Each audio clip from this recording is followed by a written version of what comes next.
అవునండి. కేవలం ఈ ఒక్క స్పూన్ పసుపుతోనే మన చేతులు ఎర్రగా గోరింటాకుని పెట్టుకోవటానికి ఎంత బాగా ఉపయోగపడుతుందో, ఇది మీరు నమ్మటానికి కొంచెం ఆశ్చర్యంగా ఉన్నా కానీ ఒక్కసారి డెఫినెట్‌గా ట్రై చేయండి. ఒక స్పూన్ పసుపు, అలాగే ఇందులో మనము కిల్లీలో యూజ్ చేసే సున్నం ఉంటుంది కదా! అది కొంచెం వేసుకోండి. అలాగే నిమ్మరసంని వేసుకోవాలి. తర్వాత కుంకుమ వేసుకొని బాగా మిక్స్ చేసుకోవాలి. పసుపు, కుంకుమ సేమ్ క్వాంటిటీలో ఉండాలి.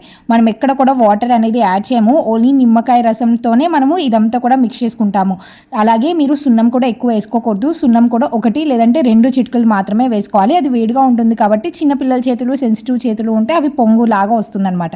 ఇంకా మంచిగా మిక్స్ చేసుకొని మీ చేతులకి నచ్చిన డిజైన్‌ని పెట్టుకోవటమే. ఇది నార్మల్ చుక్కలే కాదు, ఏదైనా చిన్న పుల్ల లాంటిది తీసుకొని మంచి డిజైన్ పెట్టుకున్నా కానీ ఈజీగా వస్తుందనమాట. ఒక 5 నిమిషాల్లో చేయి కడిగేసుకుంటే చూసారా ఎంత మంచిగా ఎర్రగా పండిందో. ఆ తర్వాత తడి తుడుచుకొని ఇట్లాగా ఆయిల్ రాసుకోండి. ఎటువంటి ఎఫెక్ట్స్ లేకుండా ఇలా మంచిగా పెట్టుకోవచ్చు. అలాగే ఇది ఒక రోజు మొత్తం కూడా ఉంటుంది. మీకు నచ్చితే ఉపయోగపడే వాళ్ళకి డెఫినెట్‌గా షేర్ చేయండి.